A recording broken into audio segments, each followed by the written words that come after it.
favor. Muchas gracias, Carlos. Gracias a los organizadores de este interesante evento que nos convoca para tratar un tema sin lugar a duda novedoso, interesante y no dejo de señalar algo polémico, porque si bien tuvo una tramitación relativamente rápida si se le compara con otros cuerpos legales, baste solo hacer mención al Código de Aguas, digamos que se demoró casi una década o un poco más, y que generó evidentemente bastante consenso para su aprobación.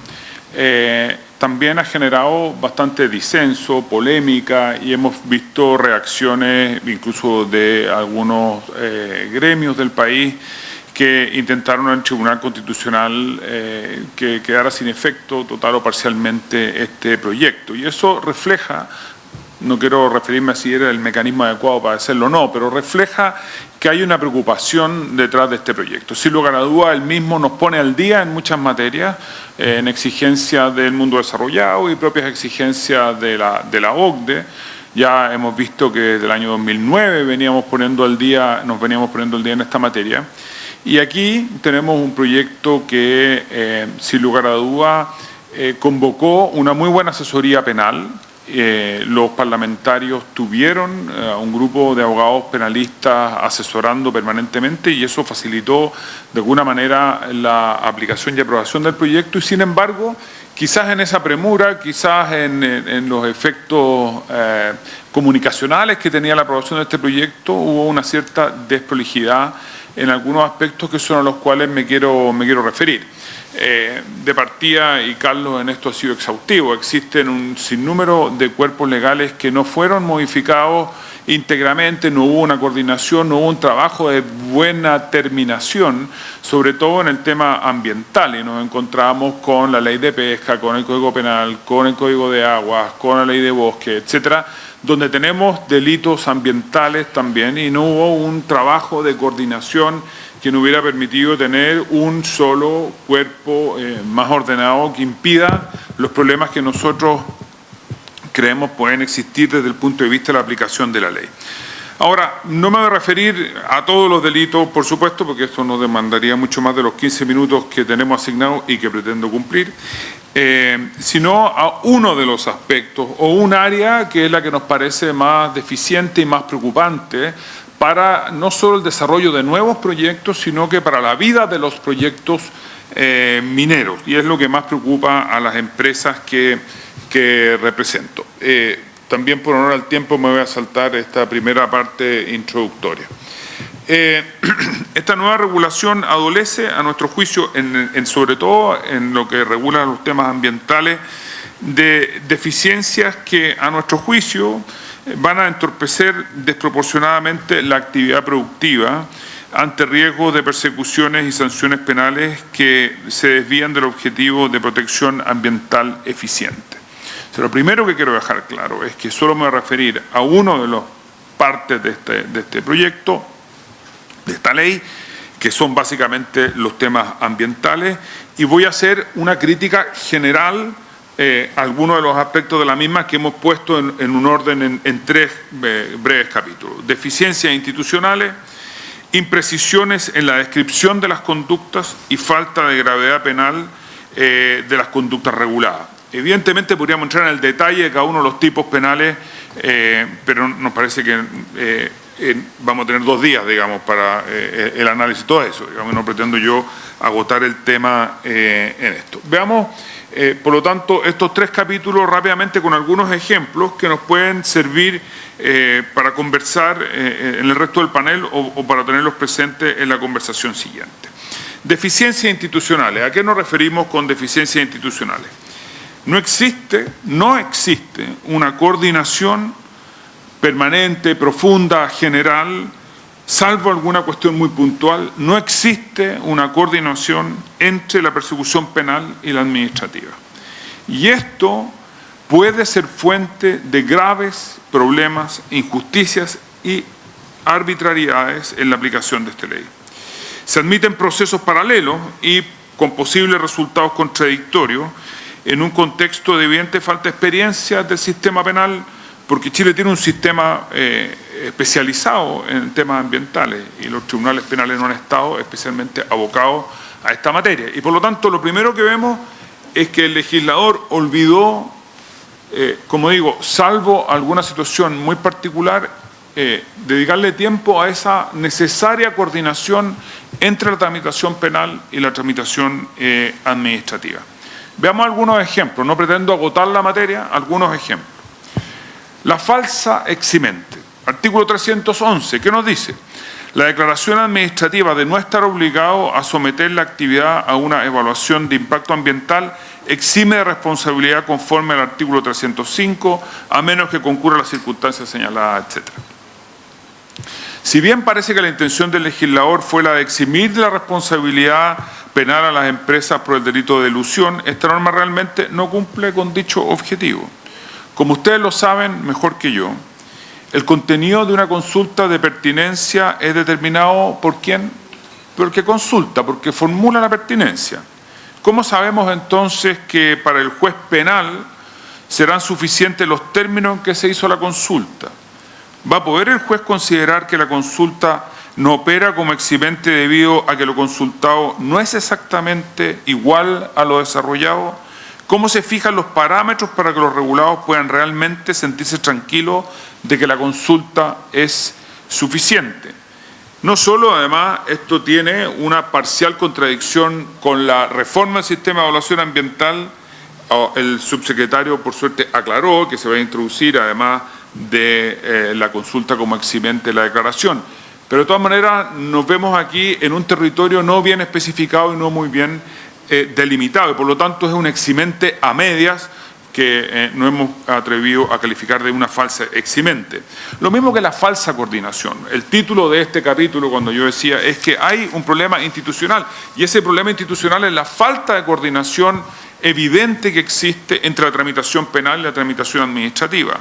El nuevo artículo 312 establece que el juez va a consultar a los organismos técnicos competentes si estima necesario imponer al imputado o condenado condiciones destinadas a evitar o reparar el daño ambiental. Solo en este caso, si las impusiere, oficia, etc., dicha autoridad queda facultada para ejercer todas las competencias fiscalizadoras, aquella que ha sido consultada. Es llamativo que esta norma, muy llamativo que esta norma, contemple la posibilidad de que el juez consulte a los organismos competentes para imponer una medida, pero no para juzgar ni fundamentar la sentencia.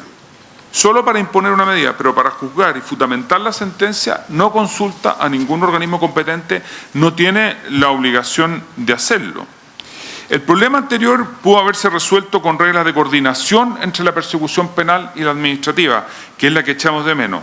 No solo facultativas para el juez penal, sino obligatorias desde la intervención de los fiscales del Ministerio Público para asegurar una acción punitiva eficiente y que no se exponga a los regulados a persecuciones paralelas o sin fundamento técnico o a decisiones judiciales contradictorias con la administrativa. Es decir, vamos a tener unas penales y otras administrativas que no necesariamente están coordinadas ni tienen la obligación de coordinación.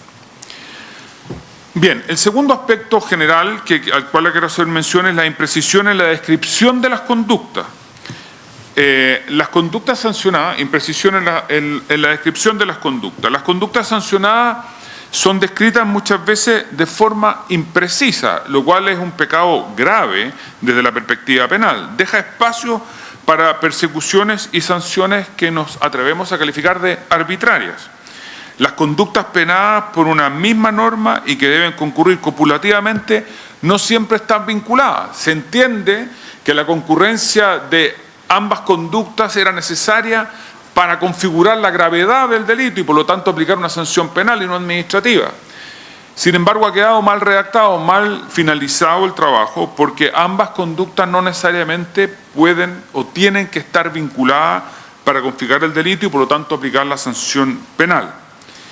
Estas imprecisiones generan problemas en la aplicación de la ley. Veamos algunos ejemplos también. Responsabilidad extendida del interventor, artículo 311, quinques, establece que son responsables las personas naturales que intervinieron por una persona jurídica en el hecho punible cuando la persona obligada por las normas ambientales o el infractor fuera una persona jurídica. Ahora las personas naturales van a ser responsables.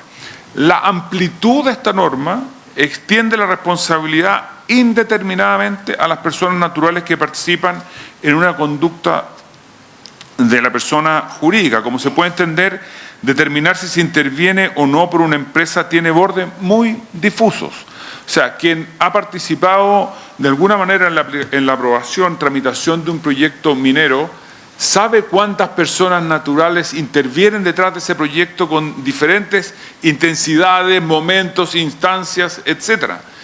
Esta norma es demasiado amplia y deja unos contornos demasiado amplios que no terminan por precisar una norma de carácter penal, que tiene una sanción penal y que debe aplicarse, por lo tanto, como última ratio, y no en este caso de una manera que a nuestro juicio puede generar espacios de arbitrariedad.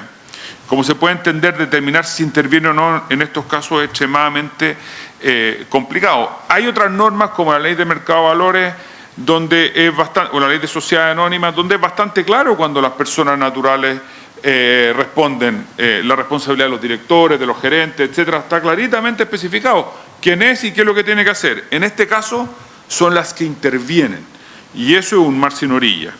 La protección no priorizada de áreas protegidas. Segundo tema complicado, el artículo 310 sanciona al daño o cualquier componente de las áreas protegidas, aun cuando no sean objeto de protección de dicha área, o incluso más, aun cuando carezcan de toda relevancia ambiental. Falta de precisión, falta de vinculación entre los requisitos. Aquí está el artículo 310, que nos dice que un delito por afectar áreas protegidas. No existe una relación causal entre eludir el sistema de evaluación de impacto ambiental o incumplir la RCA y la afectación grave de un glaciar, por ejemplo. Basta cualquier incumplimiento de la RCA, cualquier incumplimiento y afectación de glaciar no van juntos de la mano, que era lo que uno supone tenía en mente el legislador para aplicarle una sanción penal a un delito, a una gestión como esa. Lo mismo ocurre en el artículo 305. El legislador intenta configurar una infracción basada en dos conductas, elusión y contaminación o extracción, que sumadas le darían la gravedad suficiente como para ser sancionadas penalmente. Sin embargo, de nuevo, la técnica legislativa ocupada no logra tal objetivo, ya que las dos conductas necesarias podrían no estar vinculadas. Y también se repite lo mismo en el artículo 306 por infringir instrumentos de gestión ambiental, emitiendo contaminantes o extrayendo componentes. Otro tanto de lo mismo. Se puede infringir por cualquier otro motivo o razón que no tenga que ver con la emisión de contaminantes o extrayendo componentes del mismo proyecto. Se pueden dar casos en que los contaminantes emitidos no están vinculados con los incumplimientos a los instrumentos o las autorizaciones, careciendo de todo sentido que constituyan copulativamente los requisitos para configurar. Por último, tengo la falta de gravedad penal de las conductas reguladas en el minuto 57 que me queda.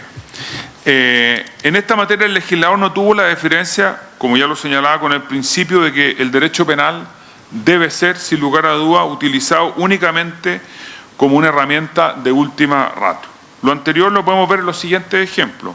Sanción penal por daño ambiental no significativo, artículo 305. Requiere de dos conductas para que se configure el delito. Por una parte, que el titular de un proyecto haya eludido el sistema de evaluación de impacto ambiental, y por otra, que se hayan emitido ciertos contaminantes o extraído ciertos componentes. Esta norma quiebra con el principio de que el derecho penal debe operar como última ratio, lo anterior, debido a que sanciona en sede penal conductas que son menos graves que aquellas sancionadas en sede administrativa o en justicia ambiental. Así, por ejemplo, mientras que para condenar a reparar el medio ambiente la ley 19.300 exige la generación de daño ambiental significativo, en esta nueva norma, para condenar a pena de cárcel, basta la emisión de contaminantes o la extracción de componentes sin requerir de un impacto ambiental determinado. Lo mismo ocurre en la sanción penal por extracción no significativa de aguas, artículo 307. Castiga con pena de cárcel una extracción de agua no significativa. Considerando las consecuencias punitivas que puede generar este delito, la norma es sumamente vaga, al no establecer un criterio de significancia ni de impacto. En su lugar, solo señala extraer en las condiciones ya puntualizadas. En los últimos 20 segundos, para cumplir estrictamente mis 15 minutos, solo quiero resaltar lo siguiente. En líneas generales, esta ley pone al día en muchos aspectos al país en temas de delitos económicos y ambientales y nos parece correcta. No quiero que la señal que dé la industria minera a través de mi presentación sea estar en contra de la misma.